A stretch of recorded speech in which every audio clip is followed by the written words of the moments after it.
Follow me అని చెప్పారు. మరి వాళ్ళు ఏం చేశారు? సాకులు ఏమన్నా చెప్పారా? లేకపోతే కొంచెము లోకము, కొంచెము దేవుడు, కొంచెం భక్తి, అట్లాంటి నులివెచ్చని స్థితిలో వాళ్ళు ఉన్నారా? ఫాలో మీ అన్నప్పుడు ఆయన్ని వెంబడించాలంటే మనము ఎన్నో విషయాల్లో నుండి మనల్ని దూరపరుచుకోవాలా కదా. అంటే మనుషులు తల్లిదండ్రుల దగ్గర నుండి, బిడ్డల దగ్గర నుండి, భర్త దగ్గర నుండి దూరపరుచుకోమని చెప్పడం లేదు. దేవుడికి అయిష్టమైనటువంటి ఏమేమి ఉన్నాయి మనం వింటానే ఉన్నాం కదమ్మా. లోకము విషయంలో గాని, లోక సంబంధమైనటువంటి ఆశలు గాని, శరీరాశ, నేత్రాశ, జీవడంబము, ఇవన్నీ కూడా వీటి నుండి మనము వేరుపరుచుకోవాలా. అప్పుడే ఆయనకి మనము శిష్యులుగా ఉంటాం. యేసయ్య తన బిడ్డల్ని, శిష్యుల్ని పిలిచేటప్పుడు వాళ్ళు ఏం చేశారు చూడండమ్మా. మత్తయి సువార్త 4వ అధ్యాయము 18 నుండి 20 వరకు చదవమ్మా. యేసు గలిలయ సముద్ర తీరమున నడుచుచుండగా పేతురు అనబడిన సీమోను, అతని సహోదరుడైన ఆంద్రేయ అను ఇద్దరు సహోదరులు సముద్రంలో వలవేయుట చూచెను. వారు జాలరులు. ఆయన, నా వెంబడి రండి, నేను మిమ్మను మనుష్యులను పట్టు జాలరులుగా చేతునని వారితో చెప్పెను. వెంటనే వారు తమ వలలు విడిచిపెట్టి ఆయనను వెంబడించిరి. చూసారా? వెంటనే. అసలు యేసయ్య ఎవరు? ఈయన పిలిస్తే మేము ఎందుకు వెళ్ళాలా? ఈయన ఎవరు అని ఏమన్నా వాళ్ళ మనసుల్లో అనిపించిందమ్మా? వాళ్ళ యొక్క ఉద్యోగం అంతా అక్కడ పడేసి వెంటనే ఇద్దరు అన్నాదమ్ములిద్దరూ యేసయ్యని వెంబడించారు. మనం ఏం చేస్తున్నామమ్మా? మనకి తెలుసు యేసయ్యని ఎట్లాగా మనం వెంబడించాలా అని తెలుసు. యేసయ్య రక్షణ పొందేటప్పుడు మనం ప్రార్థించి ఉంటాము. నీ సాక్షిగా ఉంటాను ప్రభువా, నీకు నమ్మకంగా ఉంటాను ప్రభువా, నీ సేవ చేస్తాను ప్రభువా, నాకు రక్షణ దయచేయి ప్రభువా అని నువ్వెంతో అడిగి ఉంటావు. యేసయ్య నిన్ను నమ్మి మరి నీకు ఈ రక్షణ ఇచ్చాడు. నీవు ఈ లోకంలో నుండి ప్రత్యేకించుకున్నావా? ఎక్కడ? అంతరంగంలో. ఇంకా కూడా నువ్వు లోకాన్ని ప్రేమిస్తున్నావా? ఇంకా కూడా నువ్వు వెనక్కి తిరిగి చూస్తున్నావా? లేకపోతే వెంటనే నువ్వు ఆయనకి లోబడి, ప్రభువా నీ చిత్తం ఏంటి నా పట్ల, నేను ఏం చెయ్యాలా, ఈ సంఘానికి, ఈ కుటుంబానికి, ఈ సొసైటీకి నేను అట్లా బ్లెస్సింగ్ ఉండాలా అని నువ్వు ప్రార్థన చేస్తున్నావమ్మా. ఇక్కడ పేతురు, ఆంద్రేయ వెంటనే ఎవరిని కూడా అడగలేదు, తల్లిదండ్రులను అడగలేదు. యేసయ్య మేము తల్లిదండ్రులకి మేము ఉద్యోగం చేస్తున్నాం, సంపాదిస్తున్నాము, మరి మేమెంతో ఆదరణగా ఉంటున్నాం, కుటుంబానికి వదిలిపెట్టి నిన్ను వెంబడిస్తే నువ్వేం చేస్తావు, మాకు ఏమిస్తావు, ఏమన్నా బేరమాడారమ్మా? మనసులో అయినా గాని వాళ్ళు ఏమన్నా అనుకున్నారా? అసలు ఎట్లాంటి హృదయం కలిగి ఉన్నారు వాళ్ళు? దేవుణ్ణి తెలుసుకోకపోయినా గాని దేవుని మాట వినగానే ఎట్లా లోబడిపోయారు. యేసయ్య ప్రతి ఒక్కరిని శిష్యులుగా చేసుకోవాలని ఆయన ఆశ. ప్రతి ఒక్కరిని శిష్యుల్ని ఎట్లా ఆశీర్వదించాడు అట్లాగా మనల్ని కూడా ఆశీర్వదించాలని యేసయ్య యొక్క ఆశ. మనము విడిపించుకొని బయటకు పడుతున్నామా? లేకపోతే ఇంకా కూడా సాతానుడు మన మీద అధికారం చేస్తున్నాడా? ఇంకా కూడా మనల్ని గొలుసులతోటి కట్టేస్తున్నాడా? పరీక్షించుకోవాలమ్మా. నన్ను వెంబడించు ప్రభువా, ఇది ఎట్లా అదెట్లా అంటే మిమ్మల్ని యేసయ్య అన్ని వదిలిపెట్టి నిన్ను వెంబడించాను, మరి మాకేంటి అన్నప్పుడు దేవుడేమన్నాడు? 100 రెట్లు నీకు నేను ఇస్తాను, 100 రెట్లు ఇస్తానన్నాడు. చూసారా ఆయన అంత గొప్ప దేవుడు. మనం అనుకుంటాం చిన్న ఉద్యోగము ఎట్లాగా వదిలేస్తే ఏమైపోద్ది. యేసయ్యని మనం నమ్ముకున్నప్పుడు మార్గాలు తెరవబడతాయి అమ్మా, ద్వారాలు తెరవబడతాయి, ఆకాశము విప్పబడుతుంది. నీకు అవసరతలన్నీ దేవుడు తీరుస్తాడు. ఆయన యందు నీకు విశ్వాసం ఉందా? నువ్వు నమ్ముతున్నావా? చూడండి, మత్తయిని పిలిచినప్పుడు ఆయన ఏం చేశాడో చూడండి. మత్తయి 9:9 చదువమ్మా.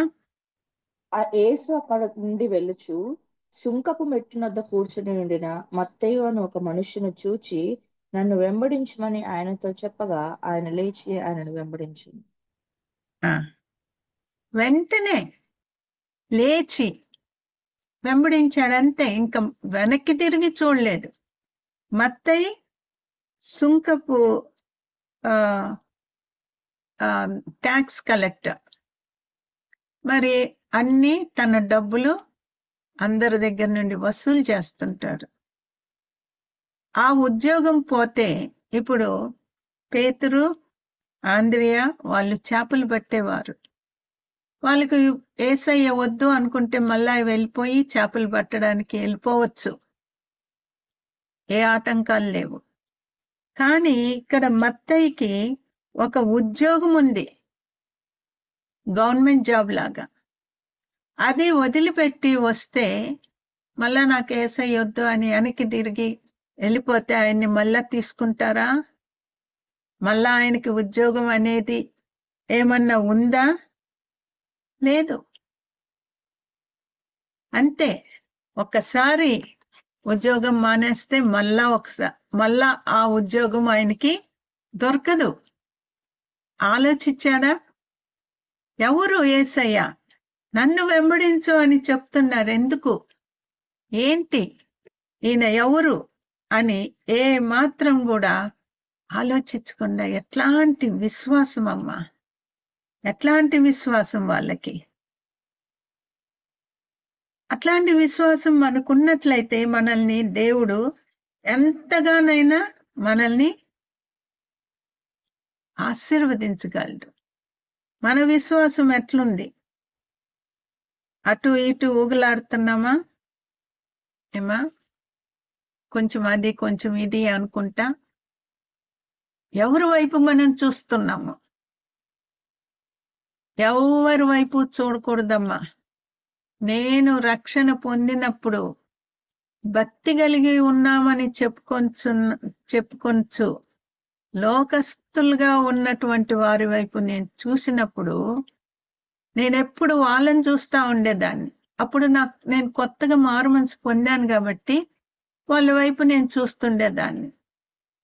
కానీ యేసయ్య ఎంత గద్దించాడంటే, వాళ్ళ వైపు చూడొద్దని నీకెన్నిసార్లు చెప్పానని దేవుడు కలలో నన్ను గద్దించాడు. ఆ స్వరము నేను వింటా ఉన్నాను. చూసారా, వాళ్ళని నేను చూసినట్లయితే నేను కూడా లోకస్తురాలను అయిపోయి ఉండేదాన్ని. వాళ్ళు రక్షణ పొందామని చెప్తున్నారు, మరి సంఘంలో వాక్యం చదువుతున్నారు, కానీ వాళ్ళల్లో లోకము వదిలిపెట్టలేదు. మరి ఇంకా ఏమున్నాయో నాకు తెలియదు, కానీ వాళ్ళల్లో దేవుడు మాత్రం అంత ఖచ్చితంగా నాకు చెప్పాడు, వాళ్ళ వైపు నువ్వు చూడొద్దని నీకెన్నిసార్లు నేను చెప్పాను.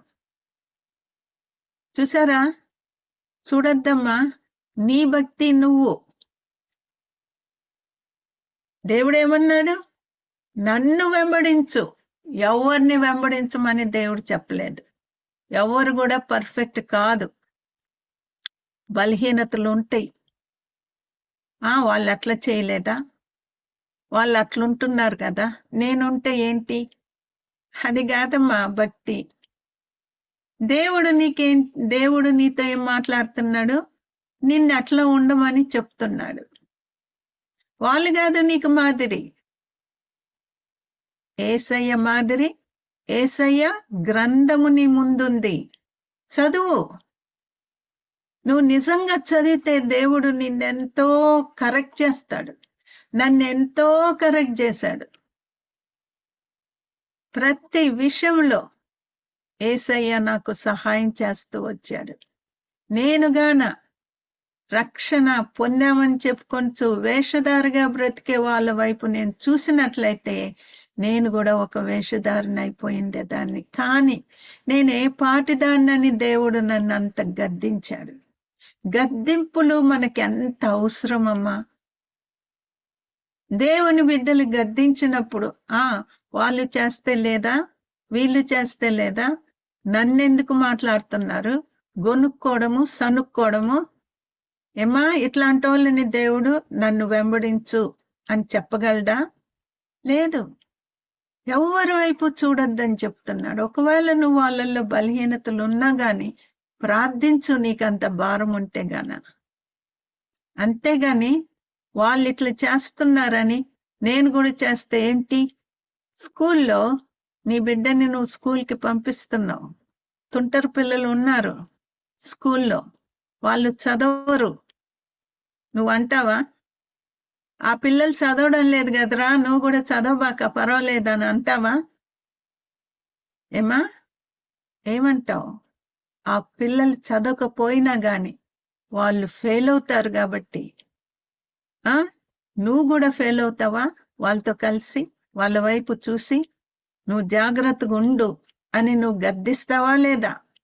ఆ పిల్లలతో కలిసిన నేను ఒప్పుకోనని నువ్వు ఇంట్లో ఎంతో ఖచ్చితంగా చెప్తావా లేదా? అట్లాగే మన భక్తి జీవితం కూడా దేవుడు చెప్తున్నాడు, నేను త్వరగా రానై ఉన్నాను. వాళ్ళ వైపు నువ్వు వీళ్ళ వైపు చూసి వాళ్ళు చేస్తున్నారు కదా, వాళ్ళు ఇట్లుంటున్నారు కదా, నేనుంటే ఏమైంది? లేదమ్మా. దేవుడు నిన్ను ఎట్లా ఉండాలని ఇష్టపడుతున్నాడో అడుగు నువ్వు దేవుణ్ణి. నీ వైపు కూడా ఎంతో మంది చూస్తుంటారు. నిన్ను మాదిరిగా ఎంతమంది తీసుకుంటున్నారో చూడు.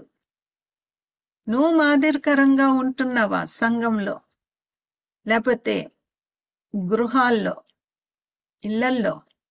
నీ మాటలు, మరి నీ యొక్క పనులు, నీ విశ్వాసము, నీ ప్రార్థన నీ పిల్లలందరూ చూస్తుంటారు. చూసారా?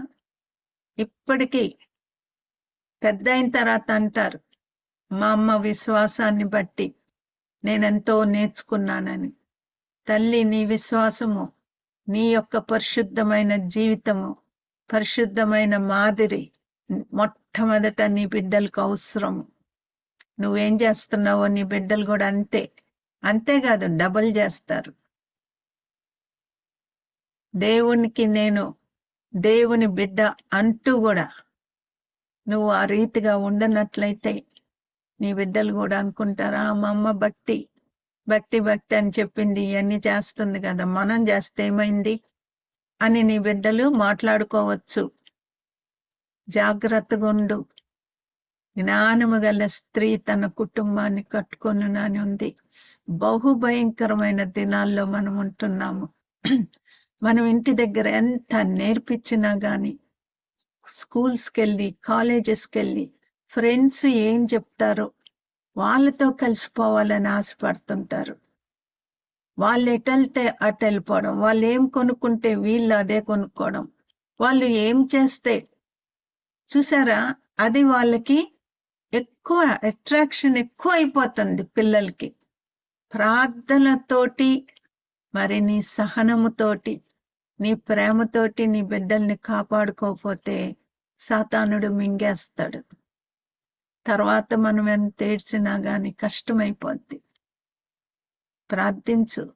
వినకపోయినా సరే ప్రార్థించు. నీ ప్రార్థన ఎక్కడికి పోదు.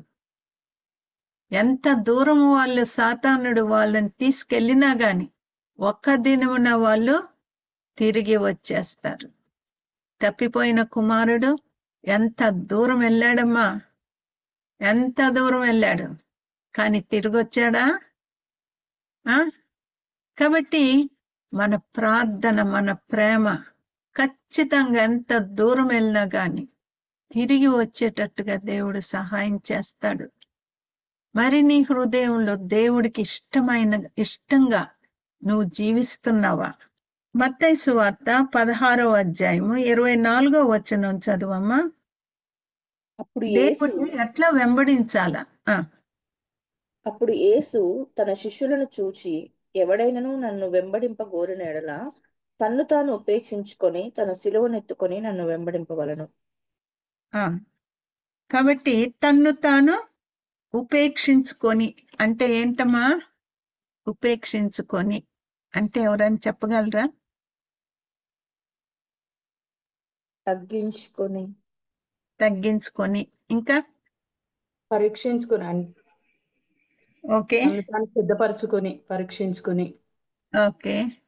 దేనికి కూడా నేను ఎంత తగిన అన్యాయము నీ ఇంట్లో జరుగుతున్నా, ఎవరు నిన్ను తిడుతున్నా, నిన్ను నీవు తగ్గించుకొని, చూసారా అది ఎంత కష్టమో. ఏమా దేవుడు చెప్తున్నాడు, సిలువను ఎత్తుకొని. ఆ దినాల్లో ఈ మాట సిలువ అనేది ఆ దినాల్లో చాలా భయంకరమైన మాట. అది శిష్యులందరికీ తెలుసు.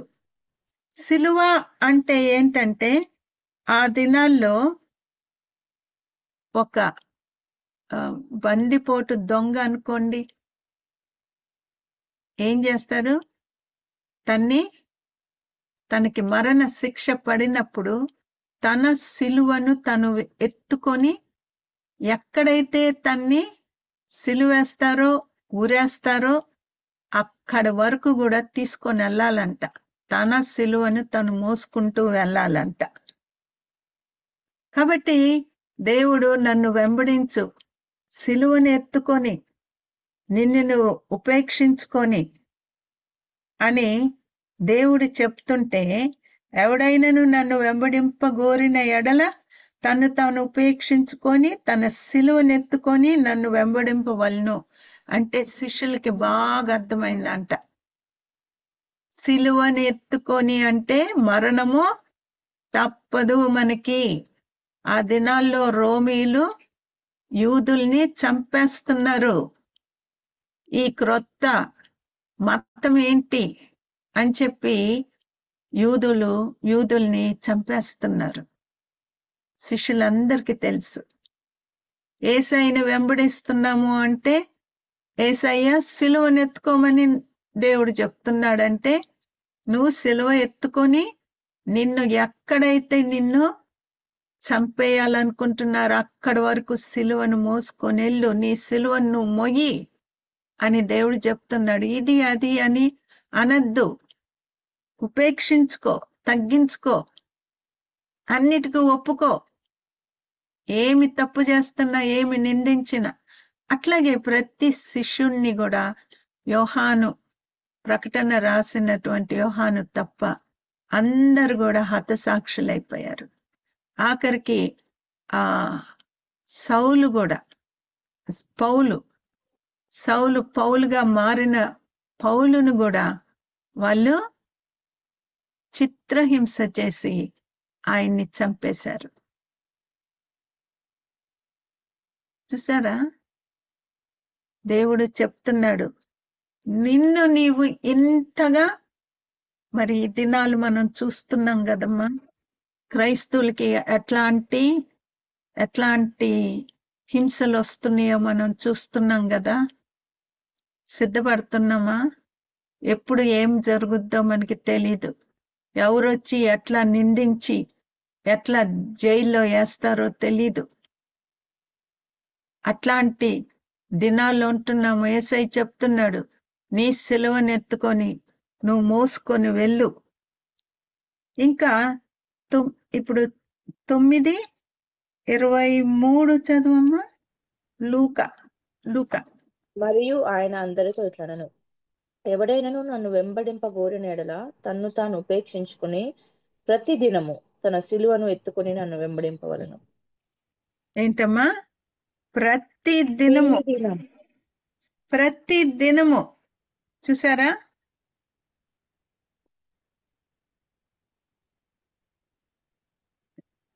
ఒక్క నిమిషం అమ్మా. ప్రతి దినము తను తాను రక్షించుకొని వెంబడించమంటుంది. ఏదో ఒక్కసారి కాదమ్మా. దేవుడు చెప్తున్నాడు, నువ్వు నువ్వు జీవించిన దినాలన్నీ కూడా ప్రతి దినము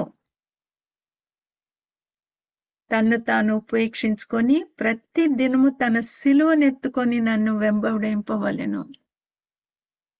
క్రైస్తవురాల్ని అని చెప్తే క్రైస్తవురాలుగా ఉండడం గొప్పగా నువ్వు చెప్పుకోవచ్చు, గాని దాంట్లో ఉన్న శక్తి, దాంట్లో ఉన్నటువంటి ఆ డిసిప్లిన్ చూడమ్మా. ప్రతి దినము ముందు ఎవరంతటా వాళ్ళ సిలువనెత్తుకోమని దేవుడు చెప్తున్నాడు. మళ్ళా ఏమని చెప్తున్నాడు? ప్రతి దినము సిలువను ఎత్తుకొని నన్ను వెంబడించమని దేవుడు చెప్తున్నాడు. 14:27 చదవమ్మా. లూకా 14:27. ఎవడైనను నా యొద్దకు వచ్చి తన తండ్రిని, తల్లిని, భార్యను, పిల్లలను, అన్నదమ్ములను, అక్క చెల్లెలను, తన ప్రాణమును సహా ద్వేషింపకుంటే వాడు నా శిష్యుడు కానేరడు. మరియు ఎవడైనను తన సిలువను మోసుకొని నన్ను వెంబడింపని ఎడల వాడు నా శిష్యుడు కానేరడు. వెంబడించకపోతే గాన నా శిష్యుడు కాదు.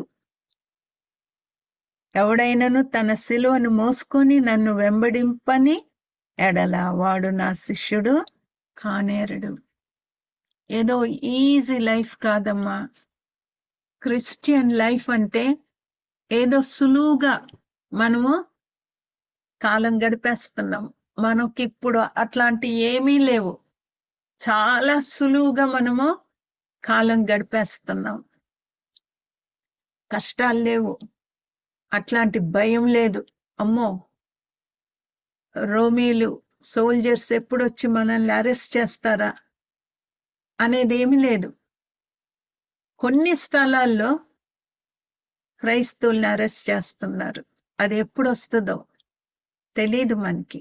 సమయం ఉండగానే సద్వినియోగపరచుకోమని దేవుడు చెప్తున్నాడు కదా.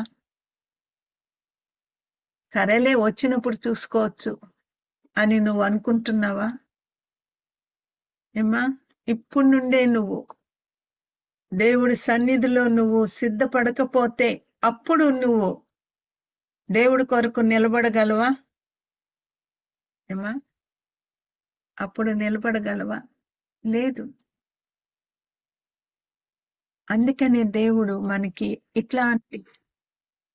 ఇట్లాంటి వాక్యము అందించడానికి ఇంకా ఎన్నో రీతిలుగా, వారానికి ఎన్నిసార్లు మనం వాక్యం వింటున్నాము. ఏమైపోతుంది ఆ వాక్యం అంతా? ఈ చెవులో విని ఆ చెవుల్లో వదిలేస్తున్నామా? దేవుడు మాటి మాటికి మరి మనల్ని హెచ్చరిస్తున్నాడు. ఎవరిని ఎట్లా హెచ్చరించాలో దేవుడికి తెలుసు. ఈ వాక్యం నాకు కాదు వాళ్ళకి అని అనుకోవద్దమ్మా. ఫలానోళ్ళకి ఈ వాక్యం నాకు కాదు, నేను బాగానే ఉన్నాను కదా.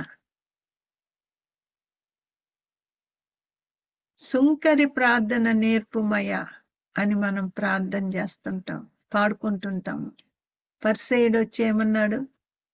ఆ ఆలయంలోకి వెళ్ళి, నేను 2 సార్లు ఉపవాసం ఉంటాను, నా దశమ భాగాలు ఇస్తున్నాను, చందా ఇస్తున్నాను, వాడిలాగా నేను లేను, ఆ సుంకర్లాగా లేను నేను అని ఎంతగా మాట్లాడి ప్రార్థన చేసి వెళ్ళాడు. సుంకర్ ఏం చేశాడు? ప్రభువా, నా శిరసెత్తి ఆకాశం వైపు కూడా నేను చూడలేనంత పాపిని ప్రభువా అని ఏడ్చి కుమిలిపోయినప్పుడు కదా ఆయన ప్రార్థన ఆలకించాడు. మనం ఎట్లాంటి ప్రార్థనలు చేస్తున్నామా? తగ్గించుకొని చేస్తున్నామా? ప్రభువా, నాలో ఈ బలహీనత ఉంది, మరి బలహీనత నుండి నన్ను విడిపించు. యేసయ్యని వెంబడించకుండానే యేసయ్యను వెంబడిస్తున్నట్లే సాతానుడు మనకి ముసుగు వేయగలడు. ఒక చెట్టు మంచిదో కాదో తెలుసుకోవడానికి ఏంటమ్మా గుర్తు? ఫలాలు. చెట్టు పచ్చగుండొచ్చు, ఎత్తుగా ఎదగచ్చు, చాలా ఆరోగ్యమైనటువంటి చెట్టులా కనపడచ్చు. కానీ దానికి ఫలాలు లేకపోతే ఏమి లాభం అమ్మా? ఎప్పుడు దాని ఫలాలు మనం తిని తీయగున్నప్పుడు, ఒక మామిడి చెట్టు దాని ఫలం మనం తిన్నప్పుడు ఏమ్మా, అప్పుడు మనం అంటాం ఈ చెట్టు మంచి చెట్టు, ఎట్లాంటి ఫలాలు ఇస్తుంది, ఎన్ని పండ్లు వస్తున్నాయి ఈ చెట్టుకి, ఎంత చక్కగా పండుతుంది. అట్లా ఉన్నామా? లేకపోతే పండ్లు లేనటువంటి పచ్చని చెట్టుగా మనం కనిపిస్తున్నామా? అట్లాంటి చెట్టుల్ని నరికి అగ్నిలో పడవేయబడును అని ఉంది. ఎక్కడికి వెళ్ళిపోతామమ్మా? ఫలించకుండా ఉంటే మనం ఎక్కడికి వెళ్ళిపోతాము? మన సిలువను మనం మోసుకొని ప్రతి దినము మనం మోసుకుంటేనే తప్ప ఆయన శిష్యులుగా మనము ఉండలేము. ప్రతి దినము ఆయన కొరకు మనము జీవిస్తూ, ఒక్క చిన్న మాట అంటే నువ్వు పడలేకపోతే దాని గురించే నువ్వు ఆలోచించి సంఘములో ఇట్లా అన్నారు నన్ను, అందరేం మాట్లాడుకుంటున్నారో నన్ను, ఇట్లాంటి తలంపులు సాతానుడు పెడితే సంఘానికి రానీయకుండా చేస్తాడు, ఒంటరిగా చేసి దెబ్బ కొడతాడు. చూసారా? నీ సిలువను నువ్వు మోసుకొని వెళ్ళాలా అంటారు.